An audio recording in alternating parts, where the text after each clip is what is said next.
Hey Mike, hey Rayburn, Joe, hey Nelson. So we are getting going again, and hopefully this is a little bit better than the last time. I'm told by YouTube that I have an excellent connection, so I'm hoping that's actually true now. I know there were issues with not having an excellent connection when we got started. So this is take two. Honestly, so this is Transportation FE Civil Review 2022. We sound a little bit better. That's good. This is take two. We'll see how it goes. Hopefully this goes better. So some of you guys were on the stream the first take of this when it wasn't working, and we got through, I think, kind of questions 1 and 2. So what I'll do is I will just for the recording here, what I'll do is I'll come back to these questions later on as well. So these are the answers, but what I'll do is I'll come back to these just so they're on this stream as well. I'll come back and explain these later. Maybe do these at the end as well.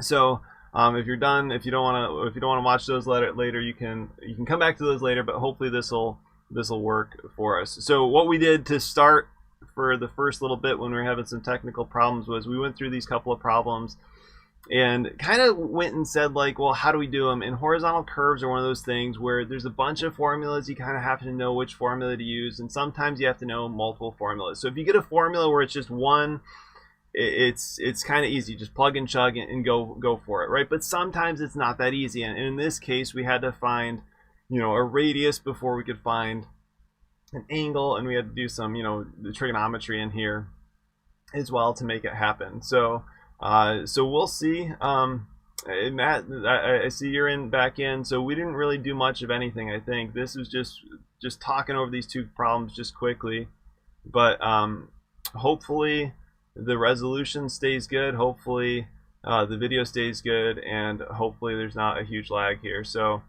thanks for staying along for the ride, but let's keep going. And if all else fails, what I'll do is I'll just record this not live and post it later. So who knows? But I appreciate at least you guys have the ability to come back in here and get your questions answered at least live, and hopefully I can address those in a pre-record as well if I have to do that later.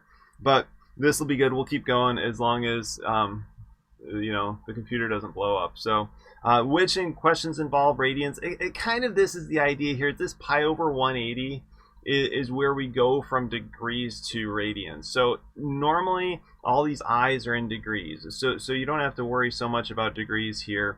And I was really hoping that they defined this in here where this is a degree in degrees, but they don't exactly. So even I here, it's the intersection angle, also called delta. It's not defined as degrees, but when you do the math out, except for like these problems with the pi over 180 where you're converting from degrees to radians, that's where you're going to use degrees. As far as I remember. I mean, I've looked at these. I taught the transportation analysis course for a couple semesters, and you kind of have to get, just like with all this stuff. I mean, you guys took a transportation class at some point in your civil degree, right? And the idea here is you have to kind of go back through and remember this stuff. So the reviews aren't completely comprehensive, right? They hit on a lot of those topics, so they hopefully help you to see where you're rusty, and can also get some additional, help you to know where you need some additional practice. So a couple of these questions, horizontal curves, and let's keep going to question 3. So question 3, we have more horizontal curves. So horizontal curves at an intersection angle of 41 degrees. So again, whenever I have a problem like this, I like to just draw this out. So I know that I have 41 degrees in here, right? I know I have a tangent coming in, a tangent leaving, and those tangents, right, they're 90-degree angles. They're tangent to the curve, right? But they're 90-degree angles. They're tangents in here.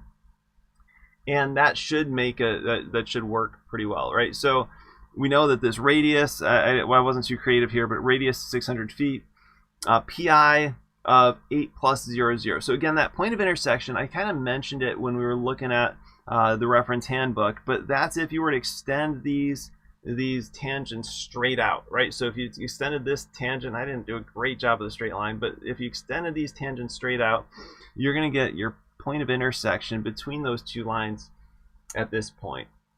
And that point of intersection, we're told, is 8 plus 0, 0. And we're asked for the station of the point of curvature, the PC. So the way curves are laid out in the field, you have a essentially point of curvature here, right? And you have this tangent, you have a tangent, you have this angle up here as well, but this t distance is the distance from the point of intersection back to the PC. So the cool thing with this is, again, it's not a super crazy challenging problem, but it's one of those problems we have to know kind of a couple steps. So with this, the steps that we're going to take is first, we're going to find that distance t. What's t? T is this distance right from the PC to the PI. And then second, what we're going to do is we're going to subtract, right? We're going to subtract t from PI, so PI minus t, and that's going to give us our point of curvature. Okay, so hopefully this makes a little bit of sense. Hopefully it's not too crazy, and we're able to make this work. So sorry, I'm just trying to get one other thing set up here. Man, tonight's been a rough night with getting everything working, but I think we're working now. So this is good. So let's do those pieces, right? So t, we have an equation here in the handbook that says t is, r times the tangent of I over 2. So we can come back and we can solve for that, right? And t equals r times the tangent of I over 2, which is equal to what we were told that the radius is 600 feet times the tangent of 41 degrees over 2, which equals, this t value is, sorry, I'm dropping my calculator here too, 600 times the tangent of what, 41 over 2, so 41 over 2, and I get about 224 feet, so 224 feet. And stationing, all stationing is it's per 100 feet. So typically when you're laying things out on linear projects, you have a 100-foot tape or you have a 100-foot station in between, and you just use that to lay things out. So what that looks like is 8 plus 0, 0, right? This point of intersection is 8 plus 0, 0. You could also just write this as 800, right? This is just 800. The plus 0, 0 is kind of like the idea of you're starting at 0.8, and then you're going 1, 2, 3, 4, all the way up to 100 until you get to 0.9, right, or 900 feet from your reference point. The tangent we said was 224 feet. So when we subtract these, we're going to get our point of curvature, which equals what? That's 570. If it was 225, it'd be 75. So here it's 576 feet, which also equals 5 plus 76, right? So I'm working kind of left to right, right to left here a little bit, but the idea is we're just implementing we're just implementing this to make it work. Okay, so should work, not too crazy, and that gets us the answer that I think we're hoping for and looking for. So 5 plus 76. Okay.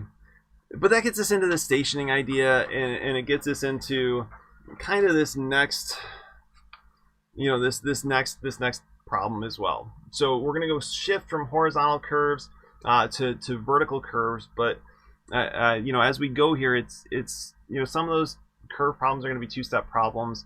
Some of them are going to be easier than others, but hopefully it works. So is the PI minus T in the handbook?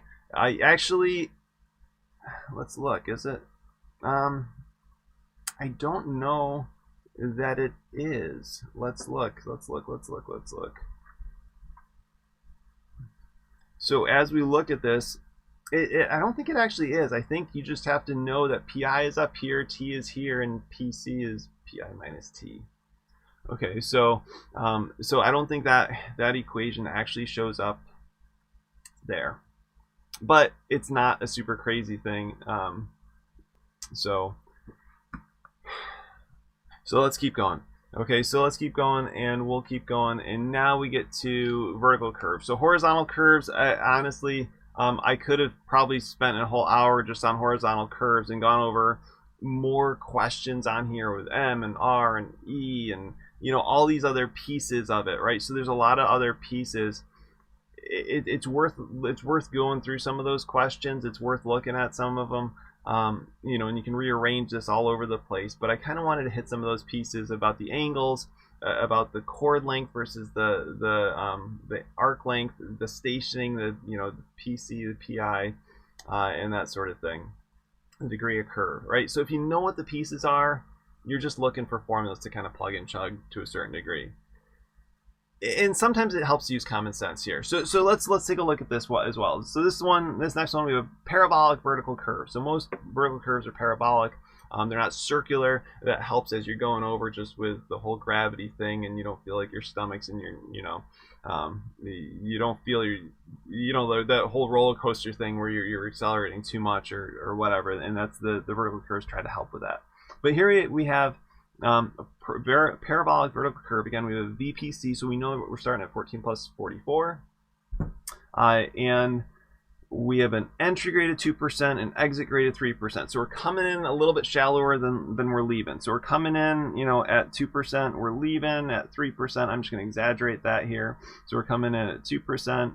We're leaving at 3%. And I'm leaving the negative sign off there. But the idea is a positive grade is typically going up, a negative grade is coming down, and we're going to have this curve that if I could see what I was doing a little bit better, it would make it even better here. And there we go. Yeah, it's close enough. So that's that's our curve. We know a couple things. We're told a couple things. We're told that this point of curve, or the VPC has what? It has an elevation of, do I have an elevation? 792 feet. It's the station is 14 plus 44. Okay.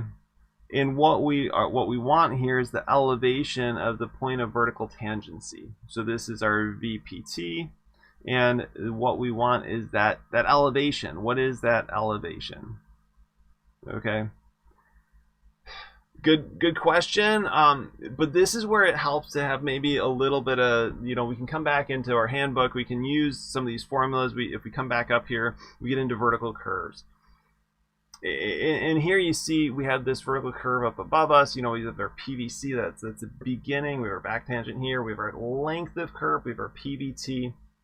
And this is where we are given some values here. We have tangent elevation. Right, the tangent elevation is the point of vertical curvature plus G1x, and the point of YPVI is G2x minus L over 2. So, and then there's this other equation down here, and these equations look complicated. And honestly, I don't really like the equations the way that they're presented in the book that much, because the handbook that much, because they make it, I think, more complicated than it needs to be. But let's just think about this equation. I'm going to take a look at this tangent elevation equation real quick here. And what's the tangent elevation? Let's just back up for a second. Tangent elevation is the elevation of the tangent, right, of the line. The curve elevation is the curve elevation. What we want is the point of vertical tangency. So we can kind of use either of them. But let's just take a step back for a second and think, what are we trying to do? We're trying to figure out, well, we start here, we go up a certain distance, we come back down a certain distance, right? So that's kind of what we're doing. So let's come back to what we have here. I'm just going to write that tangent elevation formula down. So the tangent elevation equals YPVC plus G1x. And it also equals YPVI plus G2 times x minus L over 2. Okay, so this is kind of cool, but how does that help us? Well, what we are told is we're told the length of this curve is. Are we told the length of this curve? Yeah, we're told the length of this curve. Again, just using consistent numbers here, just because. Probably had it in my mind when I was writing the questions, but the length of the curve, that's our L, is 600 feet. You see this x minus L over 2? That's going to be sort of significant here, because what we have going on here is this is the tangent, kind of like, or this is the elevation of that tangent from the PVC to the PVI. Right, so this is kind of like this first point. So I'm just going to kind of exaggerate this a little bit, but this is up to the PVI. So this is like, you know, equation 1 over here. And then equation 2, again, let me try to write this a little bit better here.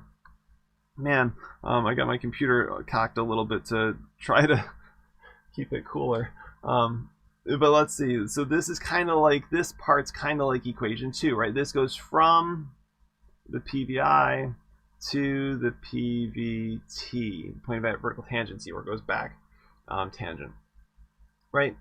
But if you think about this, what are we doing? Well, we're at 2%. We're just going to go up 2% until we hit the middle here, and then we're going to come back down at 3%. That's it, right? So when we think about this, right, all that we're doing is we're saying, okay, we're going to start at 792 feet. We're going to add what? We're going to add X. X is, and this is where, yeah, I think this is where you put that in the chat. But yeah, this distance, and you'll even see it right here, that L over 2, right? That L over 2 is going to be the distance from the PVC to the PVI. So this is going to be, right, this is going to be a distance of L over 2, and then we're going to have another distance of L over 2. So in other words, it goes up 2%, and then it comes back down 3%. For the distance of L over 2. So what does that look like? It's going to look like this. We're going to say, essentially, we're going to say plus 0.02 times 300 feet minus, and then we're going to go back down 0.03, sorry, 03, not 003, 03 times 300 feet, and that's going to be our distance. So what we're doing is essentially we're saying, okay, we're going to take this formula, but we have to go up to the PVI and then back from the PVI back down to the PVT. Okay, so it's a piecewise formula, but the handbook doesn't really tell you it's a piecewise formula, and that's what you have to use to get here. So, but even just using some kind of common sense, okay, we're going up a certain distance, we're coming back down a certain distance. Once you know it's 300 feet up, 300 feet down, you know the slopes, and you can solve this. So the YPVT is going to equal, what do we have, 792 plus 0.02 times 300 minus 0.03 times 300, and that gets me down to 789. Okay, so 789 feet, which I think works, and we're good. But again, it's understanding kind of a little bit of what the formula looks like. It's understanding a little bit about what the equation's actually giving you, because again, this equation here, it doesn't really tell you all the bits and pieces of what that equation is, but you know, as you get used to using this, it'll work. And even this curve elevation, right? This is just a parabola, right? This is a parabola here, so you could use this as a parabola and make it work, right? I mean, we could even come in here and use this formula to get. We could use this formula to get the point of vertical tangency. So if we use an x value of 600, right? We could do that. We could do that, and we could use an x value of 600. But this formula is a lot more complicated than what we just did with the, you know, combining these two formulas. So hopefully that helps a little bit. Hopefully I wanted to start with this question because it just gets some of those parts and pieces out there to make some sense. So XM, where is XM? Are you talking about the horizontal distance to min max elevation on the curve? We could be required to find that as well. So the XM, that would get us to like the crest point here, but that's not necessarily going to be in the middle of the curve, right? So we could find XM if we needed to, or wanted to, or the question might ask for XM, which is going to be different than what we just did, right? So if we need to find XM, we can use this formula to find it, but to find it, it's going to be a two-step process. Well, no, actually, you can do it in a one-step process because they give you the one formula here, but that's going to be the top, that's going to be the peak elevation here. And if you really wanted to punish yourself, you could use this formula, take the derivative of it, set it equal to 0 to find the x value where it's going to be max, right? I mean, there's other ways of doing this as well, but basically that's, I mean, if you look at this formula here, right?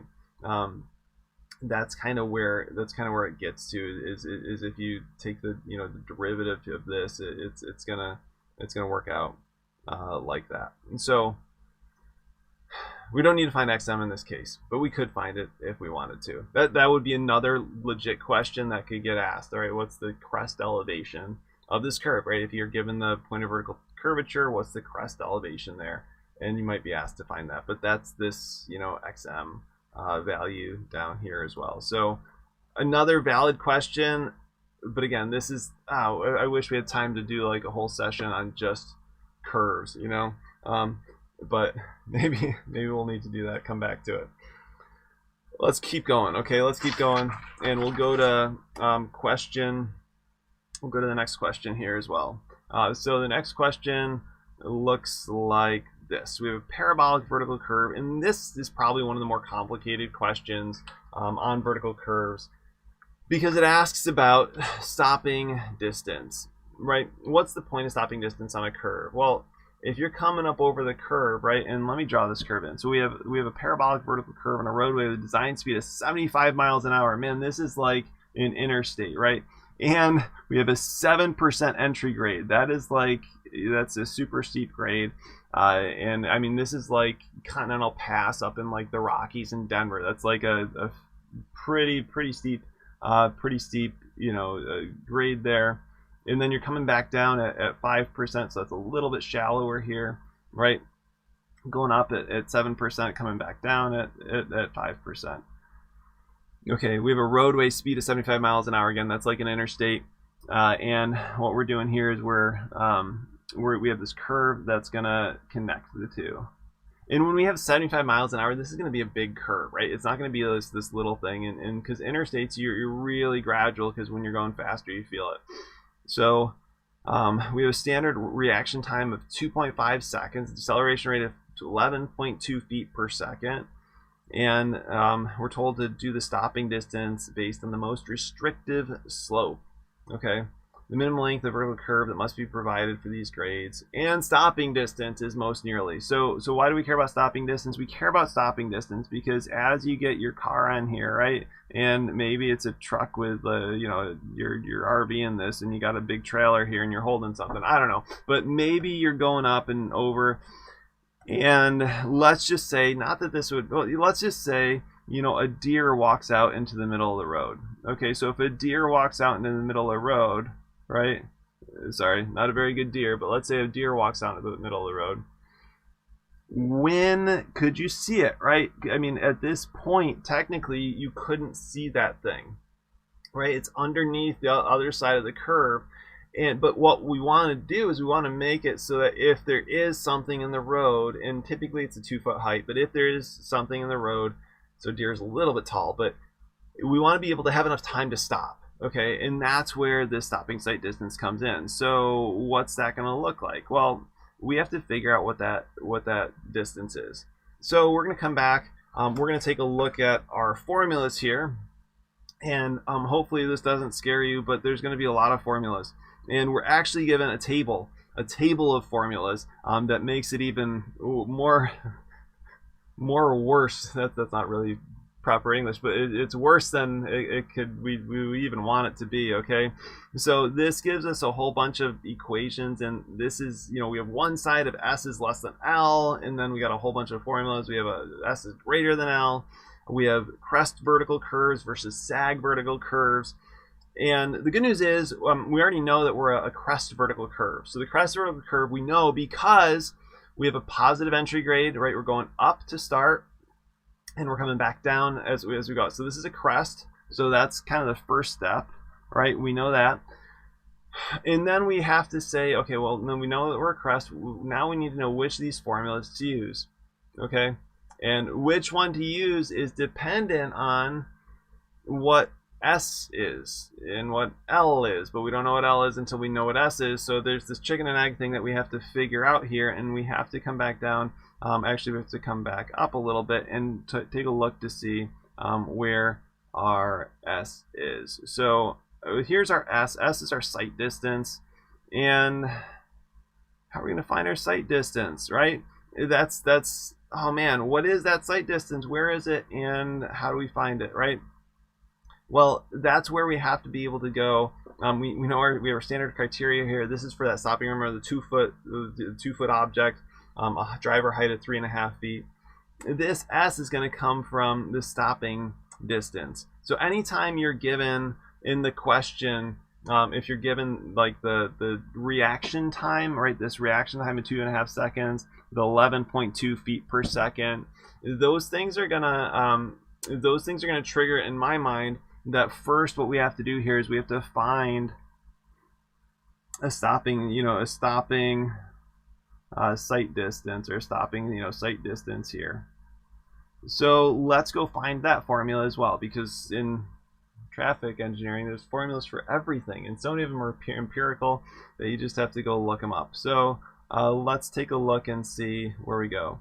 We have our signal timing. It's not what we want, but here's our stopping sight distance, and S is really SSD here, so we're going to take this SSD formula and come back over. So let me use that formula. I'll write it in here, but the stopping sight distance, or S in our case, is going to equal to 1.47 times VT plus V squared over 30 times A over 32.2 plus or minus G.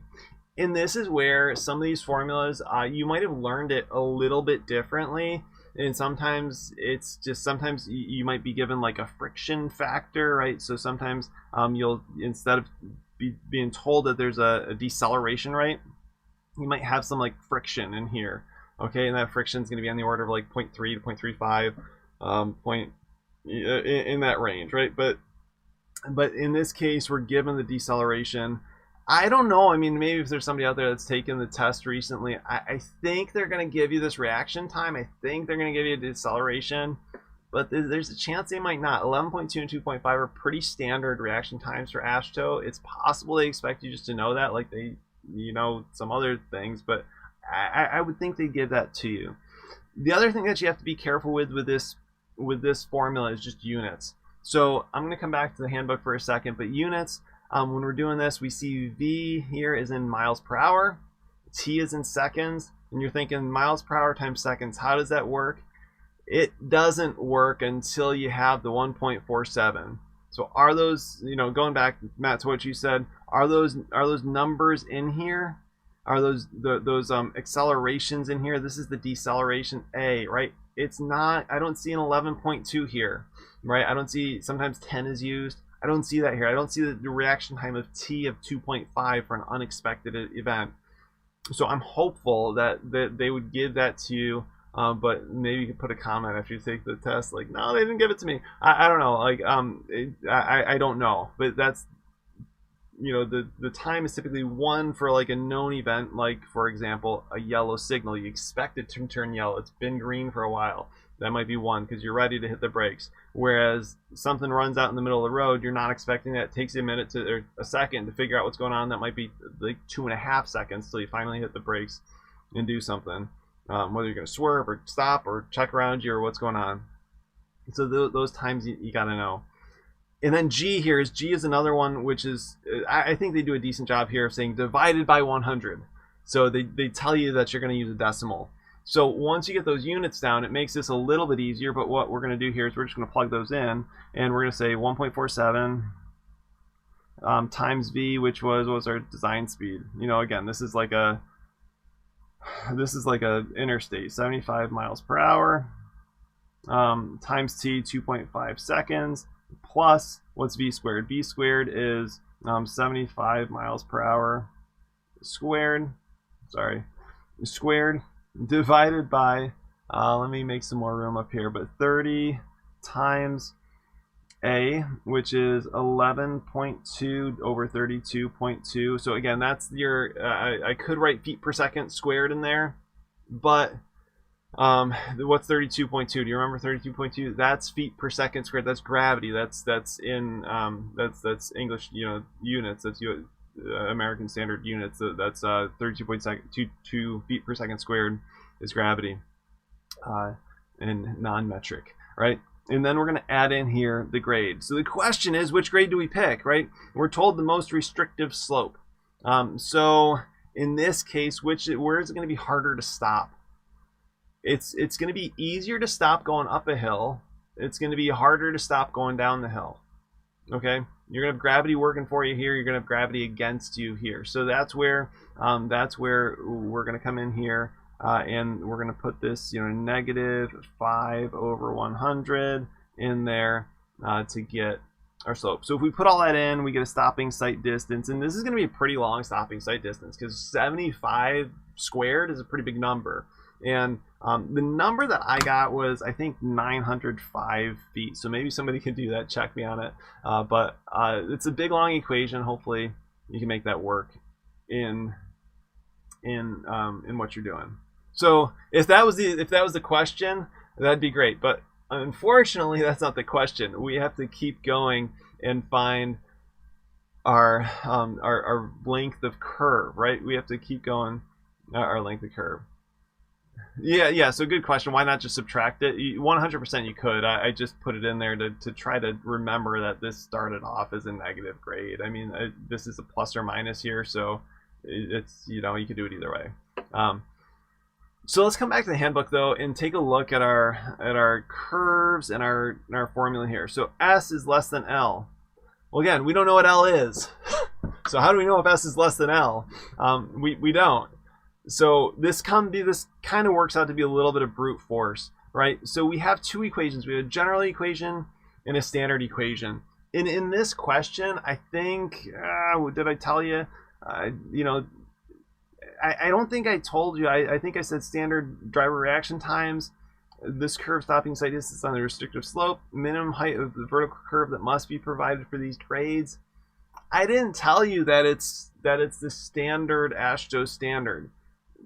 But if that's not told, it's probably going to be assumed. I mean, the AASHTO standard is pretty typical. So if it's not, if you're told something else, I'd say use whatever else they give you. If they don't, that helps us a little bit because now we can boil down to these two equations and see which one works. So to do this, you're going to start with one. You're going to make an assumption, right? We're going to assume. Well, I said the standard reaction times, which is a little bit different than the standard sight distance heights. So or maybe I didn't. I don't know. Standard reaction times. I could probably add in here.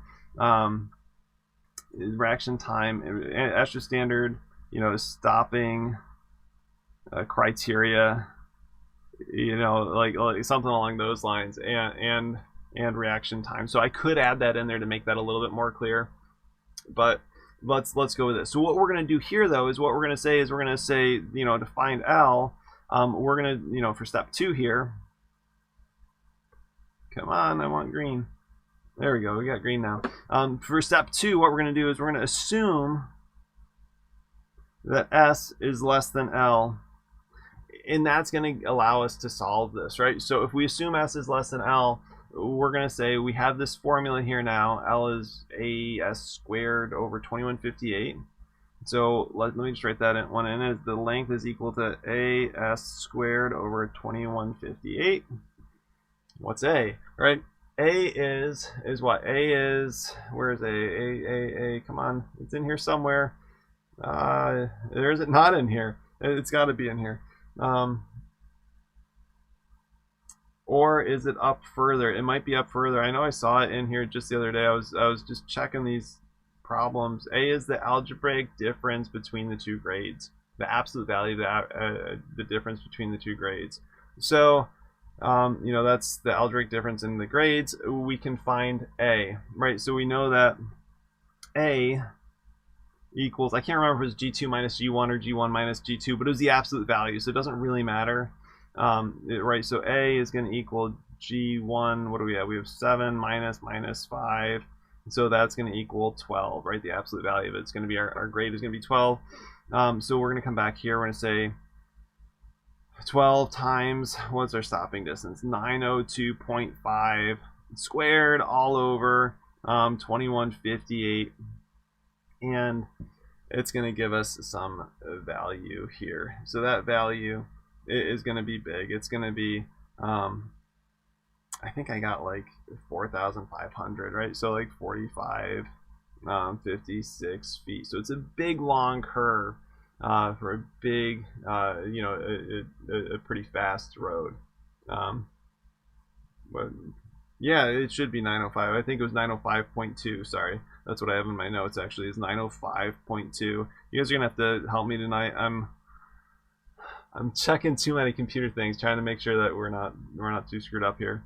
but I think that works, and it gets us back to an answer up here. So big long curve, you know, fast road, steep slopes, and all those things combine to make it big. Okay, so I think that works, and let's keep going.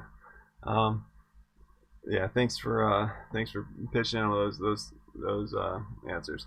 Okay, let's keep going. So curves, you know, the curves again. If we come back to our formulas here, we have certain pieces that we can deal with curves. Stopping sight distance gets thrown in kind of in a bunch of places. It could get thrown in with curves.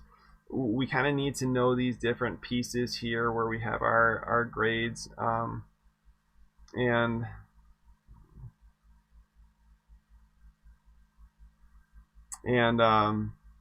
how all this works. So I think we're good. Now I'm actually curious about one thing here, and I want to just double check one thing. Give me 2 seconds, because I want to make sure I don't screw you guys up too much, because then I'll get comments and, you know, you guys will all hate me. But that's okay if you hate me.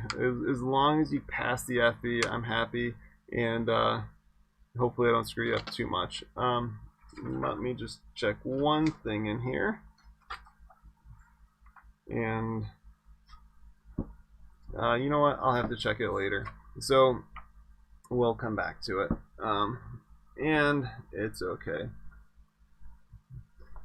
Okay, let's keep going. Actually, give me 2 seconds.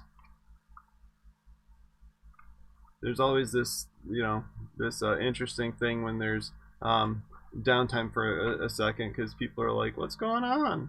And, you know, it's okay, we can make this work. But yeah, I think we're good.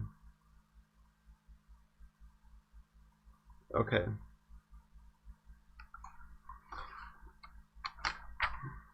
all right, let's keep going here, and I'm happy if you're happy. I think the only thing that I forgot to do here was to just double check that our assumption was correct. So S is less than L, and if S is less than L, let's double check this, right? Because so now let's check our assumption, right? That was S is less than L. We have S was we have S was 905. That's less than 40, you know, 560. That checks out. If it doesn't check out, what do you have to do? You have to come in here and go to the second equation. Okay, you have to go to the second equation. But then you don't have to check it because you already know what's going to happen. Okay, so a lot going on there, and should be pretty good. All right, so let's keep going here, and what I'll do here is I'll go to a pavement design question. So pavement design, admittedly, in this review is pretty small. I mean, there's I didn't do a ton on pavement design here. There's not a ton. I think if you get a pavement design question, it'll either be pretty straightforward in terms of calculating like a structural design number or a thickness of a course. But as we look at the reference handbook here, there's this one page on on highway pavement design, and it has structural number. So there's this one formula. I'll do a problem with this one formula, and then there's equivalent, you know, load equivalency factors or equivalent single axle loads, and you could be asked for an equivalent load. The tandem axles, that's 2 axles per one kind of thing. So it's like you could be asked to do some of that, but I mean, I just took a structural number one here. I think these might be some conceptual things as well, in terms of like maybe you're going to have, well, what goes into a pavement? Well, there's the top course, right? There's the binder course, there's a base course, there's a sub base course, there's a subgrade, right? And typically the subgrade is what's already there, and then you start building it up with stone, and then you start building it up with coarse asphalt, and then you get, you know, less coarse asphalt at the top, right? So where do we go from there? You know, I think this could be a conceptual question. It could be something as easy as this, though, where you're given some courses and you're told to find a structural number, right? So if that's what it is, this is great, because this is kind of an easy-ish question. But the structural number is just equal to A1 times D1, okay, plus A2 times D2 plus, you know, A3 times D3, and it would keep going if you had more layers. But right, so this is just one of those formulas where it's not super crazy, it's not a super hard formula. You just have to know what the thickness of the layer is and what the layer coefficient is. If there is a drainage coefficient, if it's not 1, then you'll throw that one in there as well. But basically, we're just going to multiply A times D, the layer coefficient, times the thickness of the layer, and to get our structural number. So the drainage coefficient, we're going to say this is D. We're going to say this is A. I'm just going to make another row over here, A times D, right? And if I do those out, 9 times 0.44, that's about half, a little bit less. I got 3.96. Okay. 8 times 0.14, that's pretty small. I got 1.12. 12 times 0.1, that's just going to be 1.2. So really where we end up is we get our structural numbers, just the sum of this, you know, if the sum of AD, sorry, I'll write my D like the rest of them. But if we just sum that, right, what we get here is the structural number equals, I think that works out to be about 6. Okay, so nothing too crazy. You know, I think it's like 6.28, right, is the value that I ended up getting. And that's going to be most nearly, you know, 6. How else could you do this? You could be given, you know, if you're given a structural number and, you know, you have to find you know, find the sub-base depth or something like that, right? So they could switch this around on you, but nothing too, I mean, that equation's an equation, right? It's not, I don't think it's going to get super crazy in terms of what they're asking you for. Okay, but I think this could lend itself more to possibly some concept questions like what is the sub-base versus subgrade, right? Subgrade is all that material that's existing, it's all the soil, and it's assumed to have a depth of infinity, so it's huge, right? It's Earth, it's planet Earth that you're on. Obviously it affects the pavement to a certain degree, but here we're looking at structural number just based on this asphalt, concrete, the base, the sub base, those pieces. So so let's keep going here, because let's go to traffic capacity and flow theory. So we kind of went through those curves kind of quickly. I wish I had more time to spend on just curves, but there's a lot of there's a lot of questions you can do with curves, and it's just you could rearrange those equations all sorts of different ways. But I think if you have some of those pieces down, like stopping site distance, you're good. I think with the pavement, if you kind of understand the basics of layers and drainage layers and you know, getting things built up so that you have some capacity to distribute the load down to the subgrade, that makes some sense too. And obviously if you have more load on it, you're going to want a bigger structural number as well, bigger capacity. And then we get into section C here. This is traffic capacity and flow theory. So I started out with just the first thing that you might be assigned to do is just to go count cars, right? So maybe you're not manually sitting out there counting cars, maybe you're setting up counters, but sometimes I actually early in my career my boss told me, okay, go to this intersection, count cars. We were doing a traffic study, so I had to go out peak hour in the morning, peak hour in the afternoon. It wasn't like a super busy, it was just a you know, a rural road, 2 lanes each way, nothing too crazy, but we were adding a big center on one side of it. We had to do a traffic study. My boss sent me out to go count cars, right? So you have a little tally sheets, you have, you know, maybe a counter that you're using to count, and that's it, right? And granted, nowadays there's probably all digital ways to do everything, but still you end up with some data that indicate the presence of certain number of vehicles. So when we're looking here, we're trying to find a peak hour factor, and that's going to be something that's going to help us to design this facility. And if we come back here, we see a PHF there, that's peak hour factor, but I'm going to keep coming back a little bit further, I think, and actually no, it's past horizontal curves. Oh man, I didn't get into super elevation, but there's not a lot going on here with spirals and super elevation, but let's keep going here. And let's look for that peak hour factor. Where's our peak hour factor? I know there's a formula in here somewhere, and I'm probably missing it. And when you start missing things on the test, that's where hopefully the search comes in and you're able to find it right away, or not. And sometimes Adobe does this to me where it just kills me. It goes to periodic when I search peak hour factor. So I'm going to come back here. I'm going to zoom out. That's another suggestion as you're finding things. Sometimes zooming out helps because sometimes you miss what you're looking for on the page when you're looking for this, right? So what is the peak hour factor? Oh, it's right there. And you might think like, but it doesn't tell it, but it does. We got to keep coming back, and it does show up here. And maybe somebody could put it in the chat. It's in here, I think. Oh, there it is. It's up here. So even though we're in flow theory later on, we get this peak hour factor up here. So that's okay. It's the hourly volume divided by the hourly flow rate. Okay. So let's come back in and look at that. So we're going to say the peak hour factor. I'm just going to write it down here. The peak hour factor equals essentially V over 4 times V15.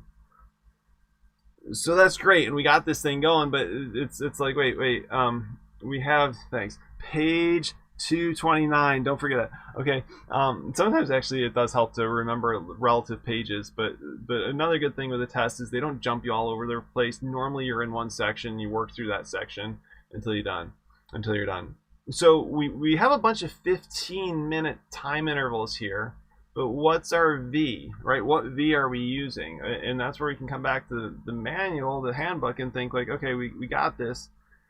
We're looking at an hourly volume. So, okay, we got an hourly volume. We come back here, and you scratch your head a little bit and maybe think like, well, what's the hourly volume? Well, in this case, there's actually a lot of hourly volumes, right? So in this case, there's the first hour. Okay, what's the hourly volume for that? So we can add up these four numbers, and if we add up those four numbers, 455 plus 658 plus 708, plus 728, what do we get? I got 2549. So that's the first hour. What do we do next? Well, we come up here. I'm just going to get a different color here, and I'm going to come here, and I'm going to say, okay, that's the next hour. So essentially what I'm going to do is I'm going to subtract minus 455, but I'm going to add back in, what am I going to add in? I'm going to add in the 765.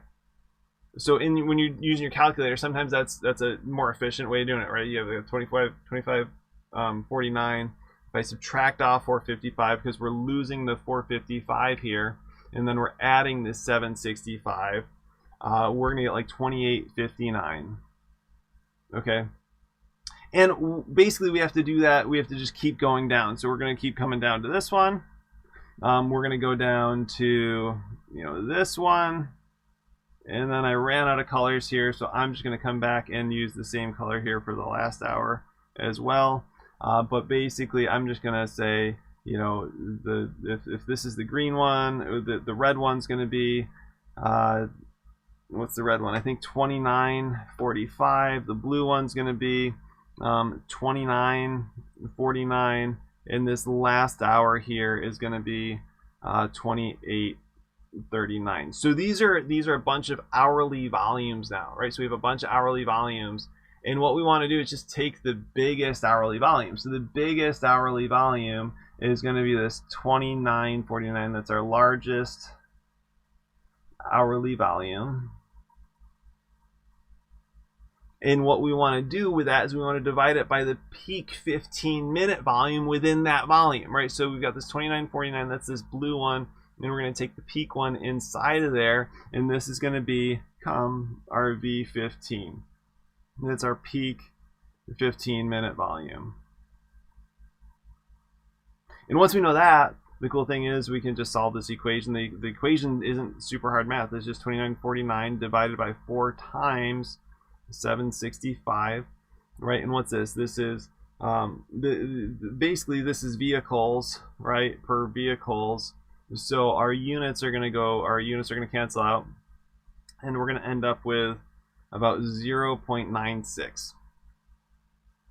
Okay, so that's going to be our answer if I did the math right. And I think I managed to get the math right on that one.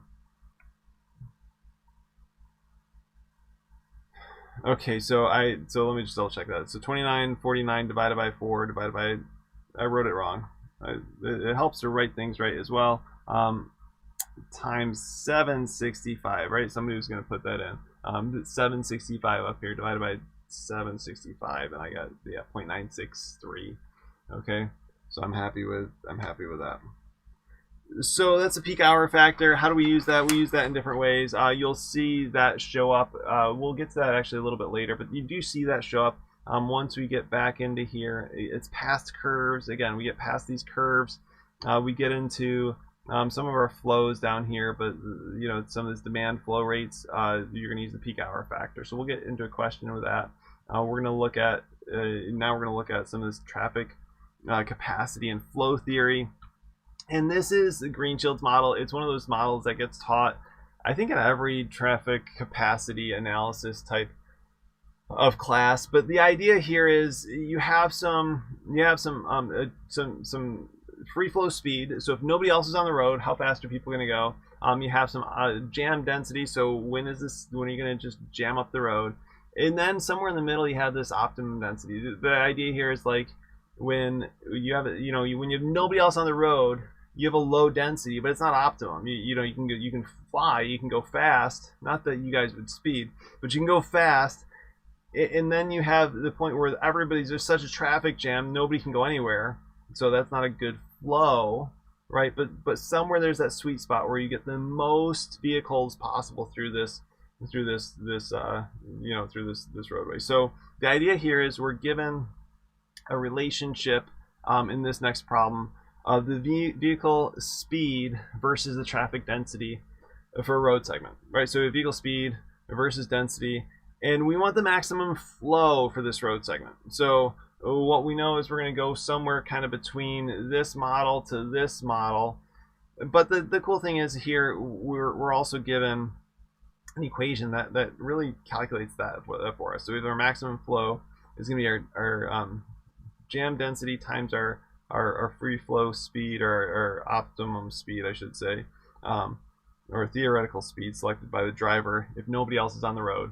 Okay, divided by 4. So that's kind of like this optimum and optimum. We can multiply those two together to get the same thing. So that's just going to be, right, that's just a formula here, but VM equals, we have DJ times SF over 4. So what's this equal to? It's equal to 114 vehicles per mile times 62 miles per hour over 4. And that's going to be 1767 vehicles per hour. And actually, let me write these units out for a second. Miles per hour, right? The units actually work out too. The miles, we get rid of miles and we get down to miles per hour. Okay.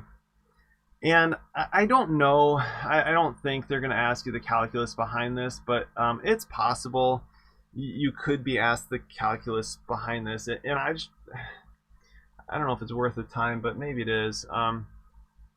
The idea here is if I were to write this, these equations here are all interrelated. Okay, these equations here are interrelated. And I mean, if I were to think about this, I know that the speed at any point, so the speed, this line, I could find an equation for that. I could say that's minus 62 over 114. That's the slope of this line, right? That's the slope of this line as I come down 62 and over 114. Times what? Times my density, and then my y-intercept's going to be 62. So that's my speed equation. Okay, and what else do I know? I know my flow equation, and this is where, like, sometimes it's good to have this idea where these things are interrelated. You know how they're interrelated. Flow equals speed times density. So if we know that, we now have kind of, we can solve this as well. We can say this is flow, right? And again, if you want to punish yourself, go for it. But here's V equals what? If we substitute S in here, we have what? Minus 62 over 114, D plus 62, and then plus 62. Did I get that right? Or I think times D. I'm sorry, times D. So I'm just substituting in for S. So you could do this. and you probably learned it this way in a transportation capacity analysis class, because this is one of those things that you should probably know. Because then what can you do? You can take b prime, you can take the derivative, and you can solve, and when you solve you get like, you know, minus 2 times 62 over 14, or 114, d plus 62. So we get this derivative. I skipped a step where I distributed the dn. Okay, but basically if we set this equal to 0, if we set this equal to 0, set, you know, equal to 0, we can also solve for we can solve for, what are we solving for? Well, this is a parabola, right? So essentially we'd solve for that, the location, the maximum density, or I'm sorry, the optimum density. I should call it DO like everybody else does in the handbook. So I probably, I don't know. The reason I'm going there is just because, like, sometimes it's worth understanding a little bit of the concepts, but that, like, you know, this equation here is related to this equation here, right? So in understanding that idea that just the basic, I don't see this formula of v equals s times d. I don't see this basic formula in there, but this relationship is one of those relationships I wanted to take just a couple minutes to like hit on. And I don't know, if this calculus is just too annoying for you, just leave it and leave that to the math section and go. But you can do this the same way. You can solve for DO, you can substitute back in and solve for your flow rate, and you'll get the same thing. Okay, so just another thing to kind of think about out there. But let's keep going here, and now we get into traffic capacity, and this is where we get all those multitude of factors and empirical, you know, formulas and tables that we have to go look up, and the highway capacity manual is full of them. But here we have a 6-lane freeway, an average lane width, a right side lateral clearance, a 2-mile stretch with 5 ramps. The free flow speed, the FFS free flow speed, is most nearly. So let's come back and come to the free flow speed here, and let's find where that is. We have a free flow speed, which is going to give us our base free flow speed, the lane width, the right side lateral clearance, all these things that we need, and let's use that to solve. So I'm going to come back and I'll write that in, and we'll just keep going. So what do I have here? I have the free flow speed equals the base free flow speed minus the lane width adjustment minus the actually it's the right side lateral clearance. I want to always say that doesn't matter. The right side lateral clearance minus 3.22 times the total ramp density to the 0.84. And somebody spent a PhD to just get that 0.84 you know, number. But this is where, okay, we have some of these pieces. We have, well, do we have some of these pieces? And you might think like, wait, we don't have some of these pieces. We don't have the base free flow speed. What is that? The base free flow speed. Well, let's come back here. If a base free flow speed isn't given, the default is 75.4 miles per hour.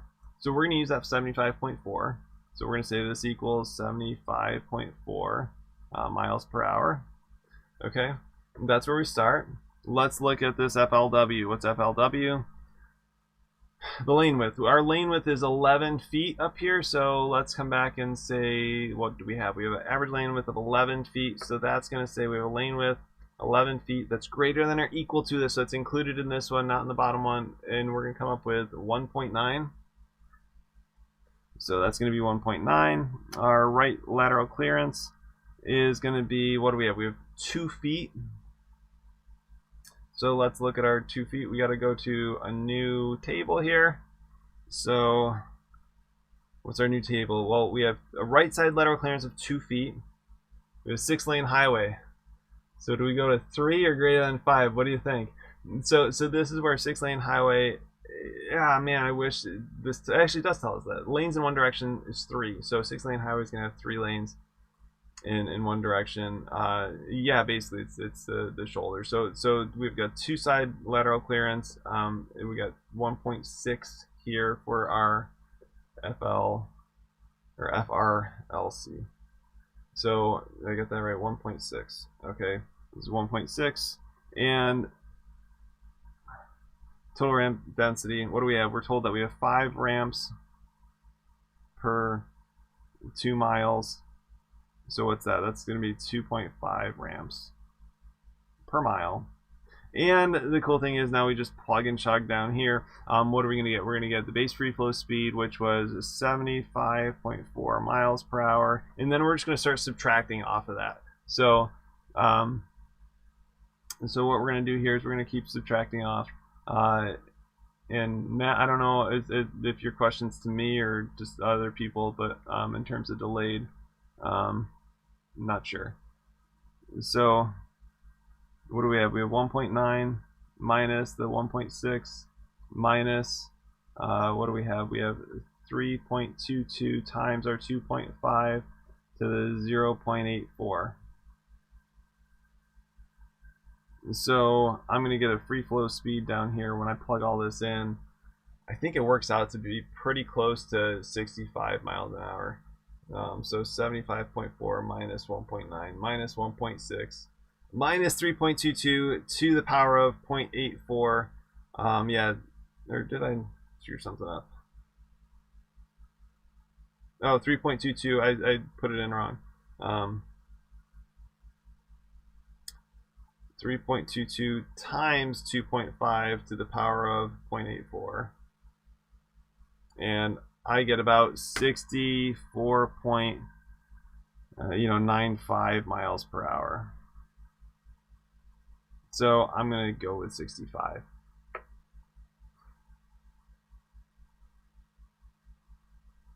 Okay. So Matt, I'm not sure if you're still having issues with delays or not, but hopefully this is working and we're still going here. So it's been a long night, and a kind of a rough technical night, but hopefully it's still working for you out there. So let's keep going here. This next question is probably one of the harder questions I'll throw on here. Just it gets a lot of pieces in where we're going. So 30 seconds behind. Actually, there is a little bit of a delay. So the way that the stream works is I think YouTube buffers me for a little bit, and then sometimes I don't see it right away. So there's a little bit of a buffer going in there. But no, just keep asking questions and I will respond to them as soon as I see them. So I keep looking up to try to make sure I'm following this, because it's just me. I mean, like, I don't have like a team of people supporting me. It's just me trying to navigate this, but I do appreciate the questions. So let's keep going here. We have a 6-lane freeway, peak hour volume 24 vehicles per hour in each direction, peak hour factor 0.96. I'm going to keep going with these sales right now. I'm not going to come back to that chart at this point. So sorry, maybe I'll throw another video out there for that at another point, but we're pushing time here. So let's just keep going at this point. But the E-cells, you basically look at each of the axles, what they give you, and you add them all up to get an equivalent load. So so just jumping, I guess, from this question for a second, those E-cells, you're looking at, if you're told so many pounds per this axle, so many pounds for this axle, so many pounds for this axle, you're going to the chart. You know what, let's just go there, why not? You're going to the chart and you're saying, we have so many pounds for the front axle, maybe so many pounds for a tandem axle somewhere, and we're adding those pieces up. So we're going to add up, if we have a 10,000 pound single axle, we got 0.0877, or a 6,000 pound single axle, we got 0.01043, and then let's say we have a 24,000 pound tandem axle. We're going to add those pieces, add those numbers up, and that's going to give us essentially an equivalent load. So that's like the 3-second version, but let's keep coming here and keep going. So maybe I can get another video up with a question with that as well. And so what do we got here? We got a 6-lane freeway, peak hour, peak volume, 24 hours, vehicles per hour. Peak hour factor, right? That's what we just found earlier in the session here. Free flow speed is 60 miles an hour. The freeway is in rolling terrain used by regular users and is 4% truck traffic. What's the level of service? So level of service, we did see a table for that in here. Level of service, what typically it's good to kind of know, but this is kind of the rating of the road, like how people experience it and how much they, how happy they are, right? I mean, some people are happy because C's get degrees, and then honestly, C's pass the FE. So if you can get 70% on the FE, you're doing great. So I don't know. There's not like a magic number. I don't have any like magic insight here, but typically if you can hit that range, you're pretty good. So we're here. I mean, typically if you're an A, you're great. You got no problems. B's and C's are pretty typical. Sometimes D's in congested areas, E's and E's are as well. So what we're looking for is what density do we have here? Okay. So let's keep coming here, but we have a density, we have a free flow speed, we have capacities. I mean, is that where we're going? No, because this just gives us the break point for kind of this density down here. So let's just keep going as well, because we're told some other information. We have this equation, but we have to find the right equation. We also have this information about heavy truck traffic. We have our demand flow rate here. We've got a bunch of things going on. That's gonna that's essentially what we need to solve for. So we need to solve for this demand flow rate in order to come back to our level of service and figure out where we are. So let's keep going through that. So we want to find that demand flow rate, and then we want to find our density. So I'm going to come back here. I'm going to say let's start with let's just start with that demand flow rate. Okay, the demand flow rate is equal to this little v sub p times v, or equals v over the peak hour factor times n times FHV. So we have some of these pieces, right? We know, we're told that the v up here is 2,400 vehicles per hour. We're told that this is we're told the peak hour factor is 0.96. Okay, we have a free flow speed of 60 miles an hour. We'll get there eventually. And then what else do we have? We're told some other pieces, like we have this 6-lane freeway. So we're going to say n equals, again, we need to know how many or where we're going with this. Yeah, I think, yeah, there's certain places in the world that I think always have an F level of service. But what do we have here? We have a peak hour factor, we have n, the number of lanes in the analysis direction. So we're just looking for one direction here. So we're going to come back, we're going to look at one direction, we're going to say 3 lanes in one direction. Okay, this FHV we don't have, but we have to go solve that. So before we can solve for this flow rate, we need to solve for, solve for FHV. So maybe I should really call this number 1, but what's our FHV?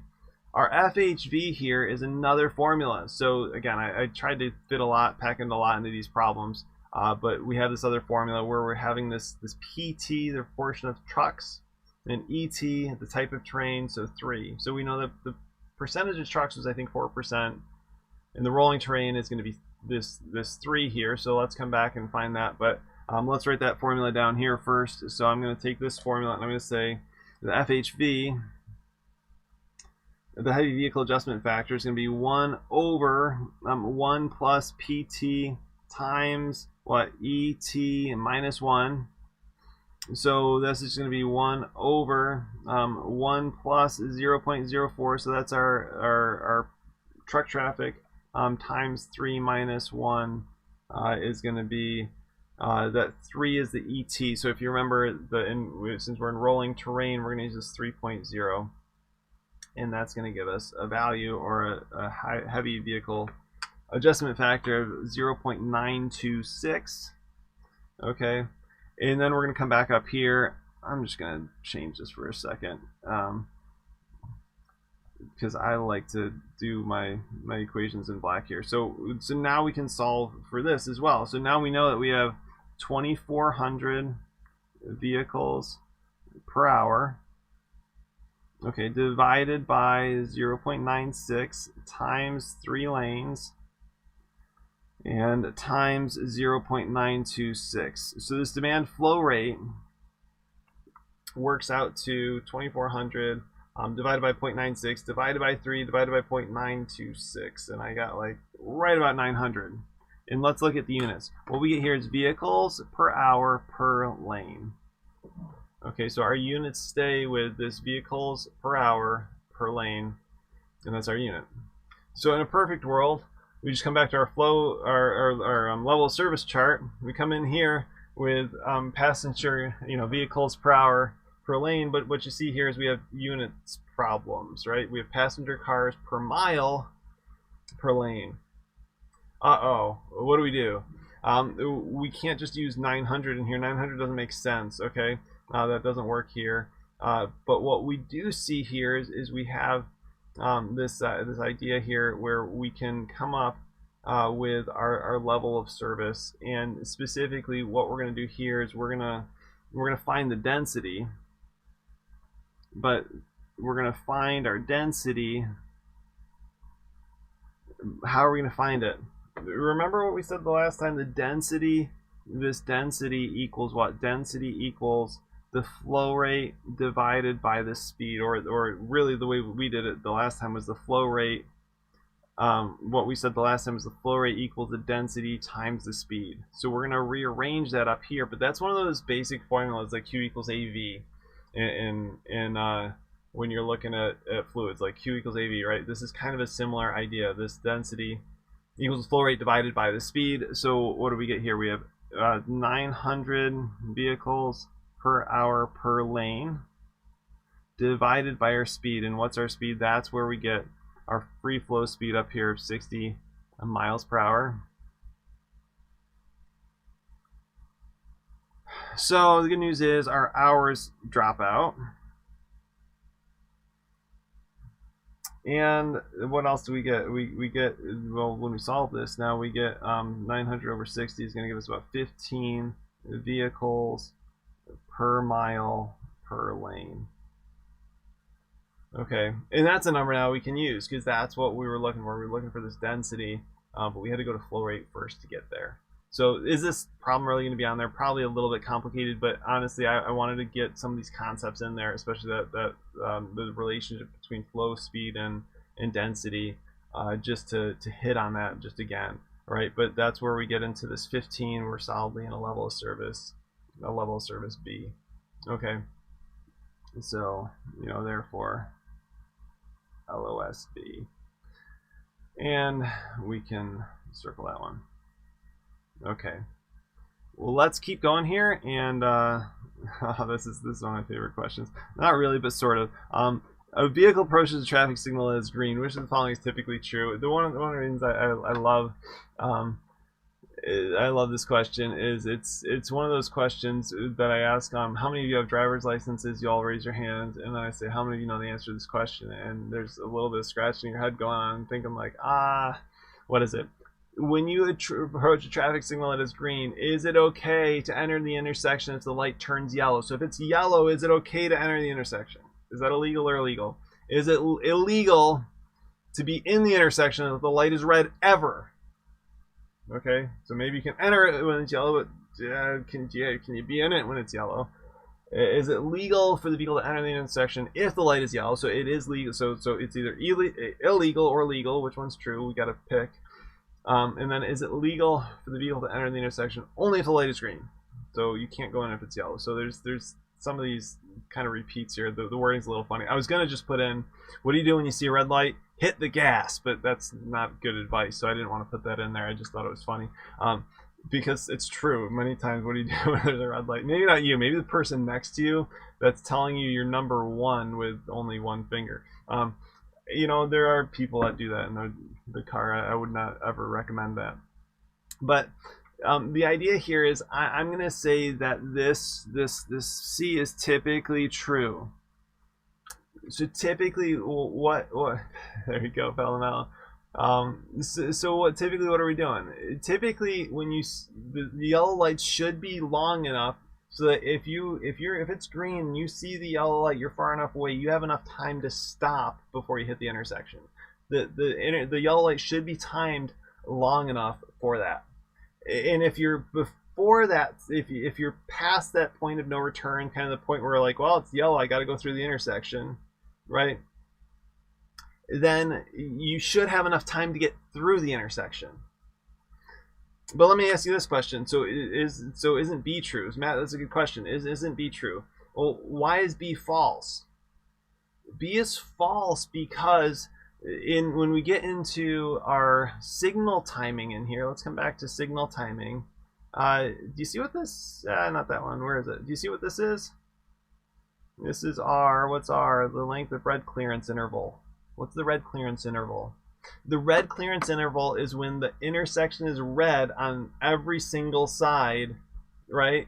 To allow cars that entered when it was yellow to pass through. So there's going to be a red signal time. So like typically your yellow time's in 2 to 3 second range. Typically there's a 1 second all red time to give those cars that entered when it was yellow a chance to get out of the intersection before the other lights turn green. So that's why B is false. Like typically it's like let's say, you're driving along,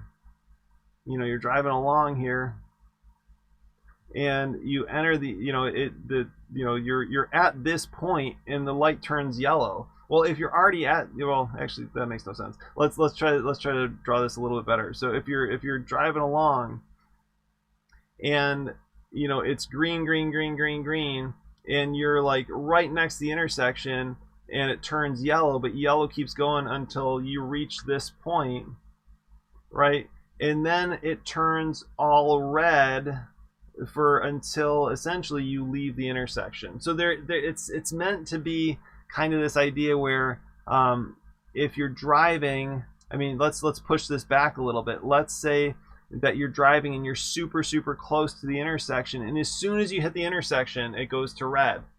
In theory you should have enough time to get through that intersection and back out and still be legal. I probably didn't explain that wonderfully, but I tried. So typically I'd say it's legal to enter the intersection if it's yellow. It is legal to be in it because there's that all red clearance time. You can enter it if it's yellow, so that one doesn't make sense, and this is kind of like a repeat of D. So it's like these are kind of the same. Now I can explain it to a trooper. You know what? I did have a conversation with a trooper once where I got pulled over. There was a new roundabout put in, and I sort of like went up to it, and I saw this trooper coming. I actually saw a police officer. He was coming around, and I thought he was going to continue around it. So I started to nose out a little bit, but then I think he started to turn. So I stopped. I just 100% legitimately stopped. I never actually entered the roundabout. I just stopped. But then he stopped, and then he waved me forward, and then I went forward, and then he followed me and pulled me over. And I was like, he's like, you realize you're supposed to yield at an intersection? I said I did yield. I actually stopped. And then he let me go, which I was surprised. My wife was like, Mark, you don't contradict the trooper. But I was like, I did stop. So Austin, if you want to download, there's a link to my website. There's some you can get these videos or the paper copies as well if you want to download these to follow along. Okay, let's keep going. So as we talk about this, we do have yellow stopping times, and that's one of the ones. Maybe you'll get a red time, maybe you'll get a yellow time. Honestly, the green and like proportioning ratios is going to be, that's a more complicated problem. When I taught this class, I went through and we went through that process. That's a little bit more complicated to proportion it. You need a lot more information, but something like yellow stopping, yellow time is doable. And the interesting thing is yellow just uses the stopping sight distance, but it's in its own way and it's in its own units. So let's come back to this, but we have a vehicle approaches traffic signal, 2% upgrade, speed of 25 miles an hour. Where'd that go? So we have a 2% upgrade, and what else? 2%, we're traveling at 25 miles an hour. And what is the yellow time? In here you'll notice that we have a reaction time instead of like the stopping sight distance for a vertical curve where it's an unknown object that kind of enters in to the intersection. Here you're kind of expecting it, so the reaction time is typically less. Acceleration, we're still using that 11.2 like we did for our stopping sight distance. and what's the minimum time to allow a car to stop safely. So in other words, this car is driving along, and you know, what's the minimum time that this car can stop, essentially. So what we're going to do is it's essentially this formula up here, which is essentially the same thing as this, but it's a little bit different. And it's like, this is a time, y is a time, right? This is a time, where this is a length. But they both kind of work off the same principles, and they're very, very, very similar when we get through this. It's just it's interesting here because the variables are different. Here we have v in miles an hour. Here we have little v in feet per second. So the units on these are just, oh man, they're killer. So let me just write down that formula, and we will we'll figure it out. So y equals t plus, you know, v, I'm going to do little v there, divided by 2a plus or minus 64.4 times g, and then you got to remember, this is the speed, this is the speed, you know, approach speed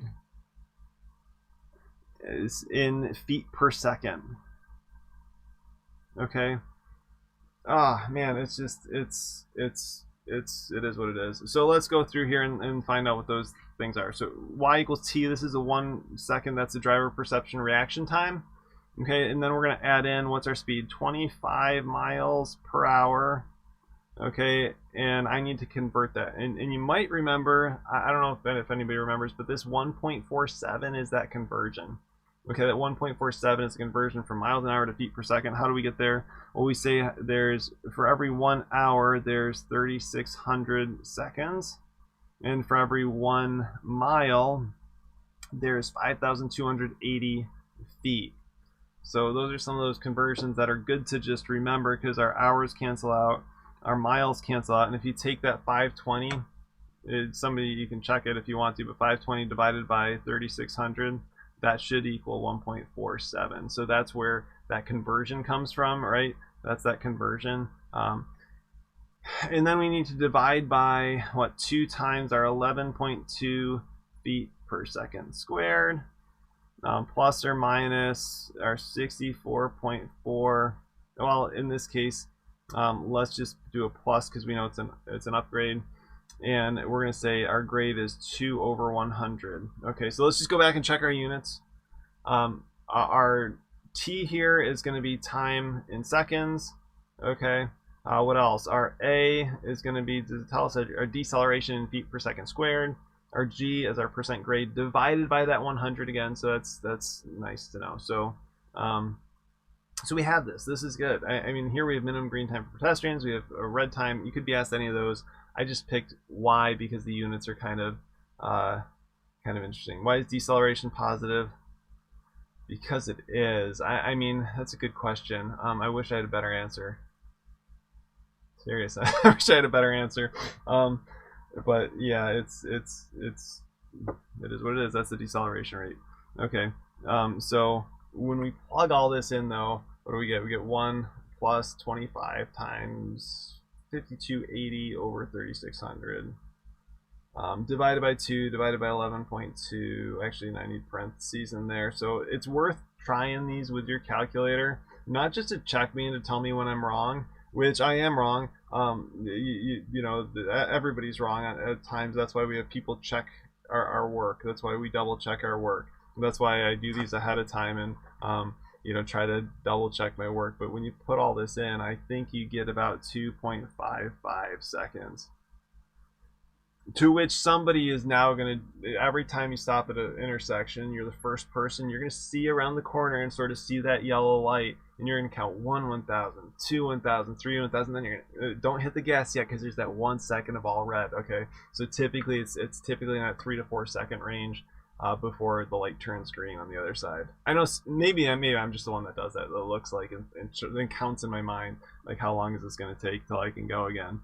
Okay, but that's where we end up with about 2.55 seconds. Normally that would be rounded to 3.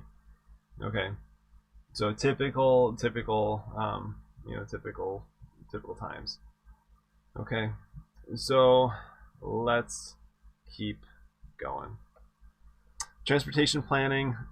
This is one of those ones where I was looking at transportation planning, and I think I mentioned this earlier in the stream, but maybe that part got cut out. I can't remember. I was looking at the transportation planning section, and the transportation planning section in the handbook is interesting.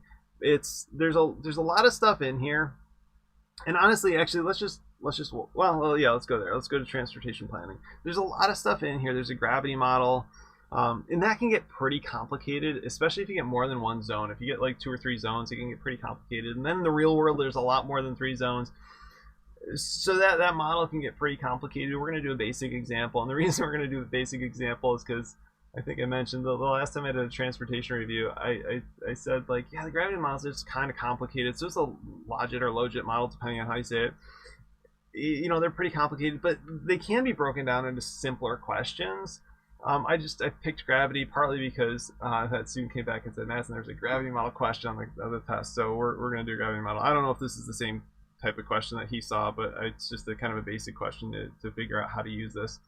And then there are also these traffic safety equations, and these traffic safety equations, there are a lot of plug and chug. I mean, this is kind of like the structural number equations.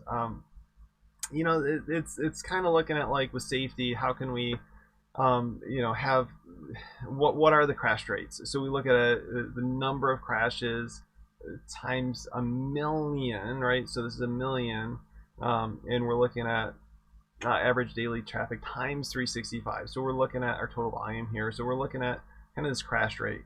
We're looking at crash rates for roadway segments. We're looking at crashes prevented. So if maybe you say, well, okay, we're gonna do something, and we're assuming that's gonna, you know, reduce the crashes by a certain amount.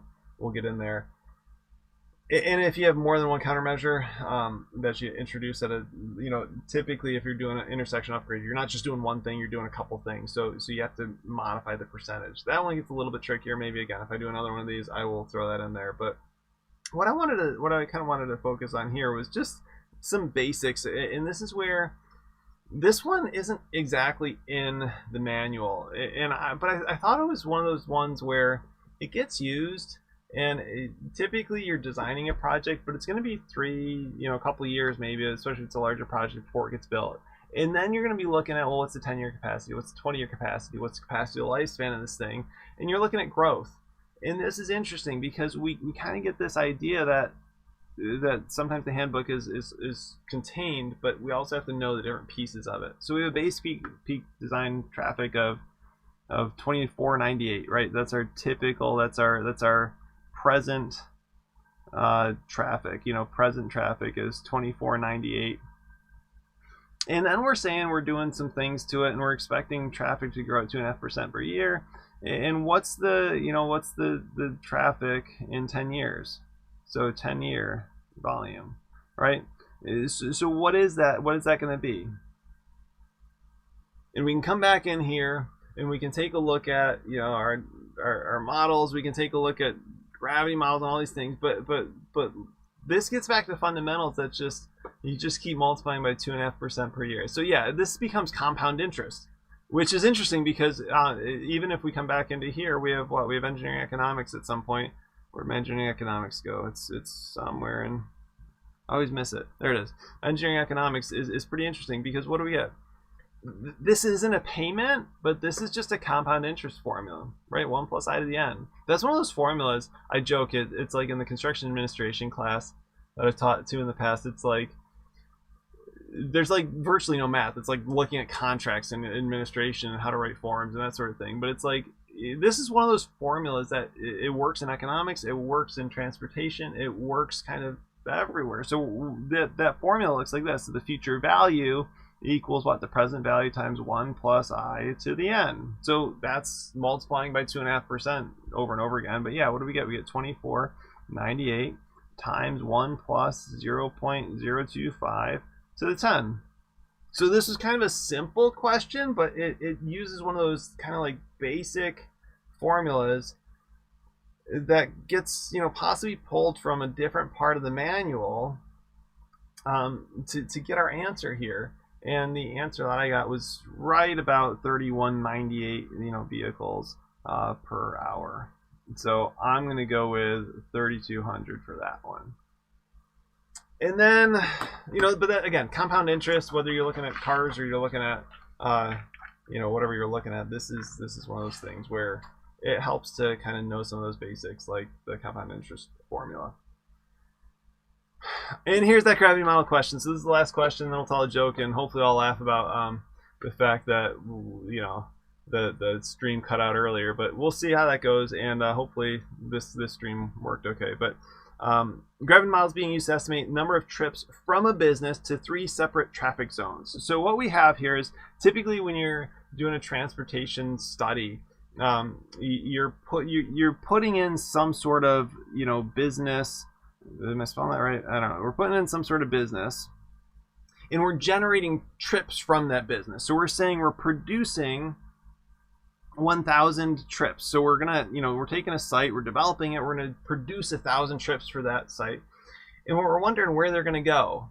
Well, in order to figure out where they need to go, we need to know what's around that site. So this is kind of the way the gravity model works. It says, okay, well, I have 3 different zones that are near that site. I've got zone 1, I've got, zone 2, and I've got, let's just use red, yellow, red, and green. Why not? I'm going to put them in the right orders, though. So we'll use yellow, red, and green just because we're dealing with traffic, right?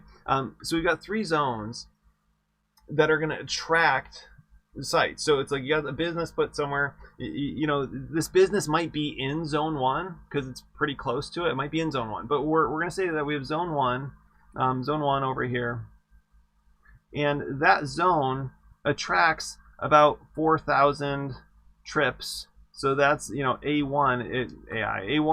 It attracts 4,000 trips from kind of all over the place, and it's going to attract some trips from the business. Does that make sense? So the time, the average travel time to get there is going to be 8 minutes. So some of these trips are going to go there. Some of those 1,000 trips are going to go there. And then we have zone 2, and I'm going to draw this. So actually, let me just highlight that one in. So that's zone 1. Okay. Then we're going to have zone 2, and zone 2 is a little bit further. So instead of 8 minutes, this is going to take us 12 minutes to get there. This might be a different town, or going the other direction.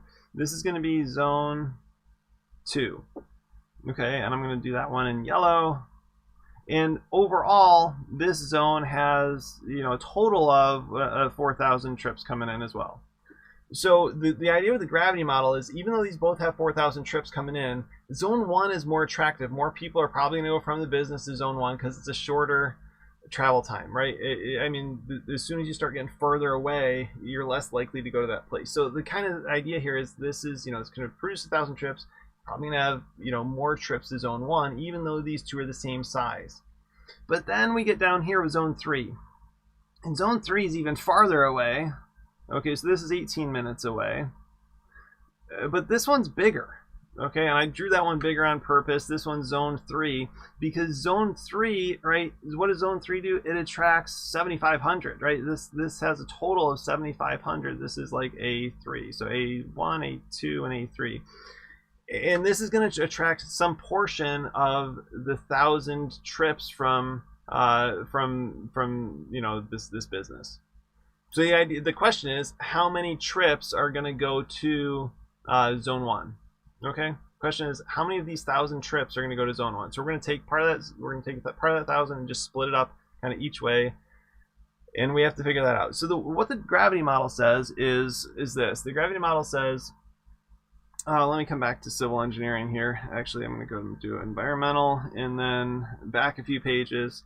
And the gravity model says this. It says, let me zoom in a little bit.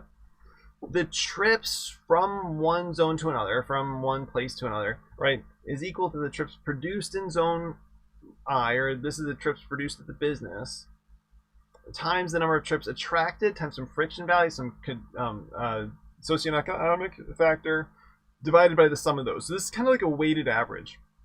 Okay, and what we have going on here is this is a weighted average where we got AJ, FIJ, KIJ. So I'm just going to come back over here and write that down. So I'm going to say the TIJ equals, this is the trips from one zone to another. It's going to equal PI times AJ times FIJ times KIJ, all over the sum of A J times Fij times Kij.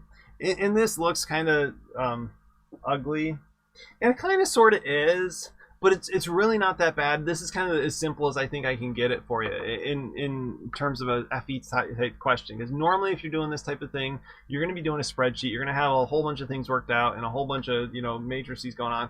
But this is just one business producing things and going to different zones. So let's figure out what happens. Basically, what we have this Fij, we have Aj, and we're told the socioeconomic is 1. One thing to note is the time and the friction are typically related. So typically there's an inverse proportion here between the time and the friction factor. So the closer you are, the higher the higher the attraction, if that makes sense. And that's where the gravity model, the gravity idea comes from. The closer two bodies are, the more force there is that attracts them. So all I'm going to do here is I'm just going to make a new column. I'm going to say Aj, Fij, Kij. That's all, right? So I'm just going to multiply 90 times 4,000 and get, I think it's, what's that, 360,000? Right, and then I'm going to multiply 60 times 4,000 and get 240,000. And then I'm going to take 40 times 7,500, and I'm going to get 300,000. And I'm going to move this out of the way just because it's in the way. And what I'm going to do next is I'm going to add all these up. So I'm going to, the sum is going to equal, if I add all those up, the 60 and the 40 get added together. So that's like, I think it ends up being 900,000. And then I'm going to kind of get this percentage here, right? This ratio that we're trying to find. So this is going to kind of be what's next. This ratio is going to be what's next. I'm going to say Aj, Fij, Kij over the sum of Aj, Fij, Kij, right? So what's that? It's just going to be, I'm going to knock off a whole bunch of zeros here. So I'm going to get rid of the, all these zeros here just because I can. But what does this work out? It works out to 36 over 90, or 24 over 90, or 30 over 90. And if you add all these up together, guess what you get? You get 90 over 90, right? Because it has to equal 1. You have to distribute all those 1,000 trips to the same spot. So this is kind of like our fraction here. And to get the Tij, all that we're going to do is we're going to take this column times P. PI, the number of trips produced at that business, and we'll get our solution. So if I take this 36 over 90, and multiply it, right? So if I multiply it by that 1,000, that's that P, right? If I multiply that by 1,000, I'm gonna get, what do I get? If I put it in right to my calculator, I get 400 trips. And then if I do the same thing, we would expect, okay, so let's just double check this for a second. We'd expect zone 2 to have less because it's further away. Even though it has the same number of attractions, same size, earth ball or whatever you want to call it, it's the same size. We're gonna have fewer attractions there because it's farther away. We're gonna get 267, and then this 3090 is gonna be about 333. So the distance kind of impacts, and that's what we're saying. We're saying this 1,000 trips is going to get split up 400, 267, and 333. So what's the socioeconomic factor? I put it in there as 1. I just called that out as 1. That's Kij. That if we come back to this, we have Kij, socioeconomic adjustment factor. Okay, and that's kind of thinking like. Maybe you have a business that attracts, white collar workers, but there's blue collar workers in the area. That could adjust this thing. It's kind of like a calibration factor, saying like, well, all these people don't shop at this store, so we have to, reduce this a little bit. And it's just a way to calibrate the model. So there's a calibration based on time, on location. There's also a calibration based on whether it's a cultural factor or it's a socioeconomic, like again, you have a professional office building in a location where a lot of blue collar workers work, where they work in manufacturing. You're probably not going to get a lot of those manufacturing people going to the professional office building, even though they're close to it, because they have jobs in manufacturing, if that makes sense. So That's an adjustment factor. But this gets us our answer. It finishes us so that we can say that we have 400 trips produced from the business to zone 1 using the gravity model. But you know, I thought it was a decent question just to get the concept out there. It's not, it's sort of just a weighted average. It's really not. It's just looking at distribution factors, and nothing too crazy. But the concept is one that, whether it shows up like on a question or just a concept question, it should work. So hey, that's it. I mean, like, I think I'll tell a bad joke and then we'll just like we'll call it a night. I mean, I talked about maybe I'll even go through the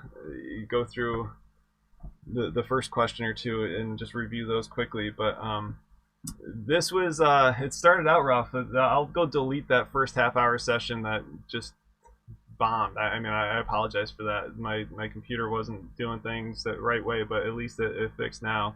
But hey, the next time you get pulled over by a cop and he says, "Why were you going there?" Well, first the cop, what does the cop say? He says, "Do you know why I pulled you over?" And you say, "Well, officer, would you mind telling me?" And the officer says, "Well, do you have any idea how fast you were going?"